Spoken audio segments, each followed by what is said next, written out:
তো প্রফেসর ইউনূসের সামনে যত বাধা ছিল সব ওভারকাম করে এবার প্রফেসর ইউনূস ঘোষণা দিয়েছেন, খেলা দেখার দিন শেষ, নিজেরা খেলব।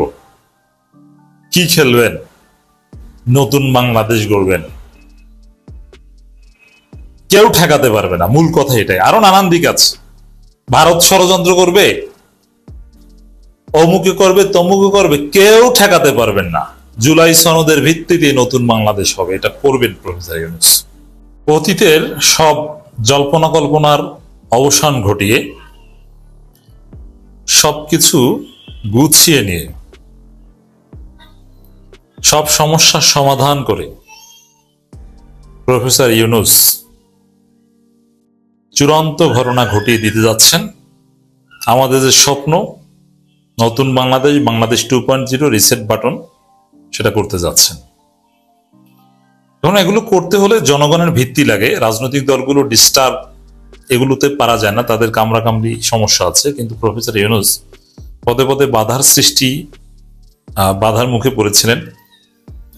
সেই বাধাগুলো ওভারকাম করে প্রফেসর ইউনূস এবার সত্যি নতুন বাংলাদেশ গড়ার দিকে এগিয়ে যাচ্ছে এবং তিনি পারবেন।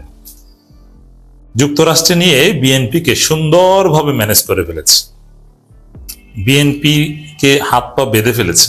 কিছু করার নাই, তাদেরকে মানতেই হবে, মানবেন, নাথিং টু ডু। দর্শক, আবার সেই প্রফেসর ইউনূস প্রথম দিকে আসার পরে সেই ঈদের সময় যেরকম চারদিকে ইউনূস বন্দনা, স্যার 5 বছর চাই, ইউনূস আবার প্রচন্ড শক্তি অর্জন করেছেন। মাঝখানে ইউনূসের শক্তি ক্ষয় হয়ে গিয়েছিল। 13 জুন একটা কেলেঙ্কারি ঘটেছিল লন্ডনে, কিন্তু সবকিছু ছাপিয়ে ইউনূস আবার শক্তিশালী হয়েছেন, তিনি আবার জেগে উঠেছেন। এক সময় মনে আছে আপনাদের, প্রফেসর ইউনূস আমাদের জুলাই অভ্যুত্থানকে বলতেন বিপ্লব, জুলাই বিপ্লব। জাতির উদ্দেশ্যে ভাষণে জুলাই বিপ্লব শব্দটা বারবার ব্যবহার করতেন। এক পর্যায়ে বিএনপির চাপে বিপ্লব শব্দটা বাদ দিয়ে গণ অভ্যুত্থান বলা শুরু করেছেন। এখন আবার বিপ্লব। বিপ্লব মানে কি? সবকিছু তছনছ, সংবিধান সব লাথি দিয়ে ফেলে দিয়ে নতুন বাংলাদেশ।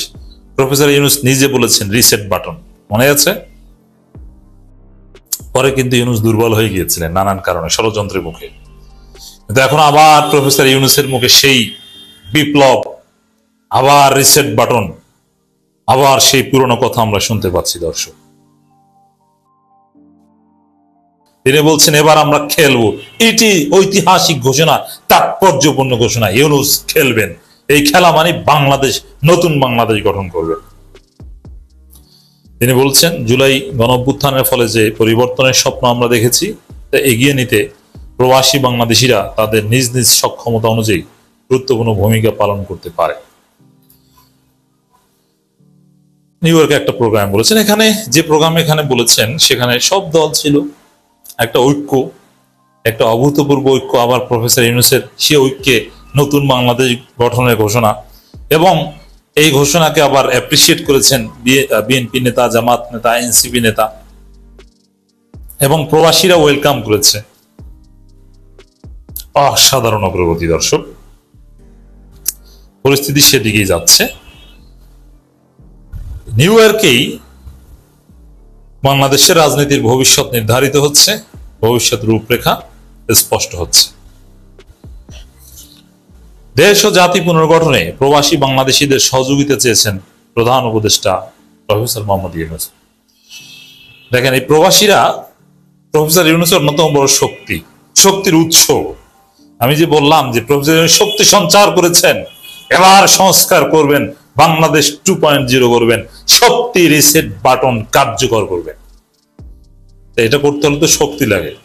প্রফেসর ইউনূসের অন্যতম বড় শক্তি এদেশের জুলাইয়ের পক্ষের শক্তি, ইসলামপন্থী শক্তি, আর প্রবাসীর শক্তি, প্রবাসীদের রেমিট্যান্স, প্রবাসীদের সমর্থন, ভালোবাসা। এই শক্তি আবার অর্জন করছেন প্রফেসর ইউনূস। প্রবাসীরা প্রফেসর ইউনূসকে সমর্থন করছেন, তাদের আবেগ আছে। কারণ প্রবাসীদের মনে অনেক কষ্ট, তারা মাথার ঘাম পায়ে ফেলে পরিবার থেকে দূরে থেকে চোখের পানি, কত যে চোখের পানি ঝরে, প্রবাসে থাকে। প্রিয় সন্তানকে বুকে নিতে পারে না, ছোট্ট সন্তান দেখে গিয়েছে, যেতে মন চায় না। স্ত্রী, মা বাবা, বৃদ্ধ মা বাবা জানে না যে তার মা বাবা যে কোনো সময় মারা যেতে পারে, তার লাশ দেখতে পারবে না, সে নিশ্চিত। 80 বছর 85 বছর হয়েছে, মারা গেলে সে আসতে পারবে না, জানি। জাস্ট খবরটা শুনে ইন্না লিল্লাহ পড়তে হবে আর আল্লাহর কাছে একটু দোয়া করতে পারবে, লাশটাও দাফনও করতে পারবে না। এই প্রবাসীদের জীবন যে কত কষ্টের, স্ত্রীকে স্পর্শ করতে পারে না। সবচাইতে কষ্ট এদের ছোট্ট শিশু সন্তানের জন্য। এটা যারা প্রবাসে থাকে তারা বুঝবে, শুধু আমি আপনি ওইভাবে বুঝবো না। যারা আমরা পরিবার সহ থেকেছি বা থাকেন, আপনারা বুঝবেন না, আমরা বুঝবো না। এবং যারা আমরা সকাল সন্ধ্যা প্রবাসে যেতে পারি, আসতে পারি, আমরা এটা বুঝবো না। যারা 3-4 বছরের আগে দেশে আসতে পারে না টাকার জন্য, কাজের ছুটি নাই, তারা বুঝবে। এই প্রবাসীদের অনেক কষ্ট, যে আমি এত কষ্ট করে বাংলাদেশে টাকা পাঠাই, সে বাংলাদেশে দুর্নীতি, আমার পরিবার অরক্ষিত, আমার কষ্টের টাকার সুফল পায় না।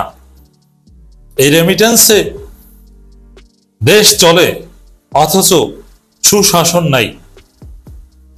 আমার পরিবার কোনো একটা সরকারি সুবিধা নিতে গেলে ঘুষ দেওয়া লাগে, আমার এই কষ্টের টাকা ঘুষে ব্যয় হয়, অনেক কষ্ট, সব জায়গায় দুর্নীতি। এই কারণে প্রবাসীরা আন্তরিকভাবে চায়, যেহেতু তাদের টাকা হালাল, একটা সুন্দর বাংলাদেশ হোক, এইসব কামড়াকামড়ি বন্ধ হোক, দুর্নীতি, চুরি, লুটপাট বন্ধ হোক। এ কারণে প্রবাসীরা প্রফেসর ইউনূসের নেতৃত্বে সংস্কার চায়। এই কারণে প্রবাসীরা জামাত ইসলামের মতো দুর্নীতিমুক্ত দলের পক্ষে, তারা কোনো বাটপাড়ের পক্ষে না, কোন চোরের পক্ষে, দুর্নীতিবাজদের পক্ষে না। এবার প্রবাসীদের ভোটাধিকার নিশ্চিত হচ্ছে, দেখবেন যে প্রবাসীরা কাদেরকে ভোট দিয়ে ক্ষমতায়। নিউ ইয়র্কে একটু ট্রেলার দেখেছেন না, যে জামাতের পক্ষে কি গণজোয়ার। এই জন্য প্রফেসর ইউনূস শক্তি পাচ্ছেন, রিসেট বাটন গঠন করবেন, খেলা দেখাবেন। এটা ঘটনাটা ঘটেছে নিউ ইয়র্কে, কিন্তু অন্যান্য দেশের প্রবাসীরাও অ্যাপ্রিসিয়েট করছে। হ্যাঁ, এইটাই আমরা এইটাই দেখতে চাই, যে বাংলাদেশ আবার ঘুরে দাঁড়াচ্ছে, আমরা নতুন ভাবে স্বপ্ন দেখছি। মাঝখানে আমাদের যে হতাশা ছিল, যে আসলে জুলাই টুলাই সব বলি দেয়া হচ্ছে, আবার সেই কার্যবিভাগ গঠনের মতো, বিশেষ করে 13 জন লন্ডন কেলেঙ্কারি থেকে, কিন্তু না, হতাশা কেটে যাচ্ছে, আলো আসছে, সুষ্ঠু নির্বাচন হবে, সংস্কার হবে। প্রবাসীরা চায় কি, যে বাংলাদেশটা সিঙ্গাপুর, দক্ষিণ কোরিয়ার মতো হোক। আপনি যদি দক্ষিণ কোরিয়া যেয়ে থাকেন, কত সুন্দর দেশ, শিল্পোন্নত দেশ, অভাব নাই, বিদেশিরা চাকরি করতে আসে, কোনো বিশৃঙ্খলা নাই, পরিষ্কার পরিচ্ছন্ন দেশ, আইনের শাসন, দুর্নীতি, অব্যবস্থাপনা, ফাজলামি, ছিনতাই কিচ্ছু নাই, ইফটিজিং নাই। এরকম একটা বাংলাদেশ দেখতে চাই, সোনার বাংলাদেশ দেখতে চাই। এই প্রবাসীদের স্বপ্নের বাংলাদেশ প্রফেসর ইউনূসের হাত ধরে ভিত্তিপ্রস্তর স্থাপন হবে। পরবর্তীতে জনগণ যাদেরকে ভোট দিয়ে ক্ষমতায় আনবে, জামাত ইসলামী, তাদের মাধ্যমে কায়েম হবে। এরপরে জামাত ছাড়া অন্য কেউ ক্ষমতা আসলে তারাও ভালো হবে, তাদেরকে আরো ভালো কাজ করতে হবে, প্রতিযোগিতা হবে, ভালোর প্রতিযোগিতা। বাংলাদেশে উল্টোপাল্টা কিছু চলবে না। মাত্র 24 ঘন্টার মধ্যে জামাত ইসলামী রাজনীতিতে ভিন্ন বার্তা দিল। রাজনীতিতে এখন আলোচ্য বিষয় জামাত। জামাত যা করে তাই হিট, জামাত যা করে সেটা নিয়ে ব্যাপক আলোচনা, মিডিয়ায় ব্যাপক রিপোর্ট, এবং সেই রিপোর্টের টিআরপি অনেক, ভিউ, রিয়াক্ট অনেক। তো দর্শক, জামাত ইসলামী লোগো পরিবর্তন করেছে, এটা নিয়ে তোলপাড় তৈরি হলো। জামাতের লোকজনও পক্ষে বিপক্ষে লিখলো, লোগোর রিভিউ দিল, বিভিন্ন গণমাধ্যম রিপোর্ট করলো, কিন্তু 24 ঘন্টার ব্যবধানেই জামাত ইসলামী আবার দেখেন, ওই যে নতুন লোগোর যে বিষয়টা সামনে আনা, ওটাও কিন্তু জামাত অনানুষ্ঠানিকভাবে সামনে এনেছে। একটা ডিপ্লোম্যাটিক মিটিং এ ব্যাকগ্রাউন্ডে লোগোটা দিয়ে দিয়েছে, ফরমালি কিন্তু কোথাও বলেনি, বা ফরমাল অফিসিয়াল ওয়েবসাইট বা ফেসবুক পেজে পরিবর্তন এরকম কিছু না। জাস্ট একটা ডিপ্লোম্যাটিক মিটিং এ পরীক্ষামূলকভাবে ব্যবহার করা হয়েছে। তো ওইটাকেই সবাই ধরে নিয়েছে যে জামাতের লোগো চেঞ্জ করেছে, এমনকি আমরা ওটাকে জামাত 2.0 একটা ম্যানিফেস্টেশন হিসেবে আমরা আখ্যা দিয়েছিলাম। হ্যাঁ, ইটস ট্রু, কথা ওইটাই, জামাত পরিবর্তন হচ্ছে, জামাত 2.0। তো এখন এই বিষয়টা নিয়ে সবচেয়ে বেশি ঘুরপাক খাচ্ছে বিএনপি। এটা একটা মজার আলাপ, লোগো পরিবর্তন করে জামাত আর ঘুরপাক দৌড়দৌড়ি এগুলো করে বিএনপি, সমস্যা হয় বিএনপির। এখন সে স্প্যানিশ রাষ্ট্রদূতের সাথে মিটিং এ নতুন লোগোর বিষয়টা সামনে এনেছিল জামাত। এখন আবার আমরা দেখছি উইদিন 24 আওয়ার্স, মানে ওই স্প্যানিশ রাষ্ট্রদূতের সাথে মিটিং এর পরবর্তী 24 ঘন্টার মধ্যেই আর একটা মিটিং, আমিরে জামাতের সঙ্গে ভুটানের রাষ্ট্রদূতের সৌজন্য সাক্ষাৎ। এটার দুইটা দিক। প্রথম হচ্ছে যে প্রত্যেক দিন কোনো না কোনো ফরেন মিশনের প্রতিনিধি দল বা কেউ না কেউ জামাত ইসলামের সাথে, আমিরে জামাতের সাথে সাক্ষাৎ করে, এর মানে সম্ভাব্য ক্ষমতাসীন পার্টি হিসেবে জামাত ইসলামীকে মূল্যায়ন করছে বা ট্রিট করছে। ওইটা ধরে নিয়ে বিভিন্ন বন্ধু রাষ্ট্র, মিত্র রাষ্ট্র তারা তাদের ফরেন পলিসি অপারেট করছে। এটা একটা দিক। একটা হচ্ছে এই যে বৈঠক, আমি খবরটা একটু আপনাদেরকে জানাই। 29 সেপ্টেম্বর সোমবার সকাল 9টায় বাংলাদেশ জামাত ইসলামের আমির ডাক্তার শফিকুর রহমানের সঙ্গে তার বসুন্ধরাস্থ কার্যালয়ে বাংলাদেশে নিযুক্ত ভুটানের মান্যবর রাষ্ট্রদূত মিস দাসো কারমা হাসু দর্জি এক সৌজন্য বৈঠকে মিলিত হন। তার সঙ্গে ছিলেন দূতাবাসের কাউন্সিলর মিস্টার জিগড্রেল ওয়াই শেরিং। বৈঠকটি অত্যন্ত হৃদ্যতা ও আন্তরিকতাপূর্ণ পরিবেশে অনুষ্ঠিত হয়। বৈঠককালে তার বাংলাদেশ ও ভুটানের স্বার্থ সংশ্লিষ্ট বিভিন্ন বিষয় নিয়ে খোলামেলা আলোচনা করেন। ভবিষ্যতে উভয় দেশের দ্বিপক্ষীয় বাণিজ্যিক ও অর্থনৈতিক সম্পর্কে উন্নয়ন এবং অগ্রগতির ধারা অব্যাহত রাখার ব্যাপারে তারা দৃঢ় প্রত্যয় ব্যক্ত করেন। বাংলাদেশ জামাত ইসলামের সহকারী সেক্রেটারি জেনারেল এবং কেন্দ্রীয় প্রচার ও মিডিয়া বিভাগের প্রধান অ্যাডভোকেট এহসানুল মাহবুব জুবায়ের, আমিরে জামাত পররাষ্ট্র বিষয়ক উপদেষ্টা প্রফেসর ডক্টর মাহমুদুল হাসান বৈঠকে উপস্থিত ছিলেন। কারণ এই বৈঠকের ডিপ্লোম্যাটিক গুরুত্ব তো বললাম, যে সারা পৃথিবী এখন জামাতের দিকে মনোনিবেশ করছে, যে একটা নতুন দল ক্ষমতায় আসতে যাচ্ছে বাংলাদেশে, তাদের সাথে আমাদের সম্পর্ক রাখতে হবে। সবাই প্রত্যেক দিন কোনো না কোনো শিডিউল থাকে। সেই আলোচিত লোগো, যে লোগো নিয়ে তোলপাড়, সেই লোগো এখানে আর নাই। গতকাল ছিল, এখন সেই লোগো নাই। এর অর্থ কি? এর অর্থ হচ্ছে যে জামাত ইসলামী আসলে ওই লোগো ফাইনাল করেনি, অথবা বিতর্কের মুখে বা জামাতের ইন্টারনালি এখন পর্যন্ত এটা ফাইনালাইজ হয়নি। পরীক্ষামূলকভাবে মানুষের রিয়াকশন দেখেছে, নেতাকর্মীদের মনোভাব, যেহেতু শুধু এখন আর সেই মজলিসি শুরা আর নির্বাহী পরিষদের মধ্যেই সিদ্ধান্ত গ্রহণ প্রক্রিয়া সীমাবদ্ধ থাকে না। এখন জনমত, যেটা সোশ্যাল মিডিয়ায় রিফ্লেক্ট হয়, এটা একটা গুরুত্বপূর্ণ দিক। এই জায়গায় জনমত বিবেচনায় হয়তোবা এটা সাময়িক সময়ের জন্য সাসপেন্ড করেছে। যে আরো আমি যেটা বলেছিলাম যে লোগোর কনসেপ্ট ঠিক আছে, কিন্তু লোগোটা দেখতে ভালো না, স্মার্ট হতে হবে, ডিজাইনটা সুন্দর হয়নি। দাড়িপাল্লা আরো ছোট বা আরো স্টাইলিশ করা যায়, হয়তোবা সেদিকে মনোনিবেশ দিচ্ছে। আর যে বিতর্কটা আপনারা করছেন অনেকে, যে জামাত দিন থেকে সরে গিয়েছে, আকিমউদ্দিন, আল্লাহ এগুলো বাদ দিয়ে দিয়েছে লোগো থেকে, এটা আপনার না জেনে করছেন। জামাতের লোগোতে কবে আকিমউদ্দিন ছিল আর কবে আল্লাহ ছিল, এটা আপনার কোথায় পেয়েছেন? না, এটা ছিল না। গত 15 বছরে আপনি জামাতের ফেসবুক পেজ, টুইটার, ওয়েবসাইট, তাদের গঠনতন্ত্র, আরো যত ফর্মাল কাগজপত্র আছে, প্যাড আছে, কোথাও আপনি জামাতের লোগোতে আকিমউদ্দিন, আল্লাহ এগুলো দেখাতে পারবেন। আর লোগোতে এগুলো থাকা বাঞ্ছনীয় নয়, কারণ লোগো সাধারণত বর্তমান প্রেক্ষাপটে এটা কাগজে ছাপানো হয়, টি শার্টে, ক্যাপে, ওটা নিচে পরে অপমান হয়। এই জন্য এটা সচরাচর ইউজেবল এরকম হওয়াটাই বাঞ্ছনীয়। তো সেই জায়গায় নির্বাচনী রাজনীতির ক্ষেত্রে যদি প্রতীক সম্মিলিত কোনো লোগো সময় উপযোগী হয়, এটা করতে পারে, সমস্যা নাই।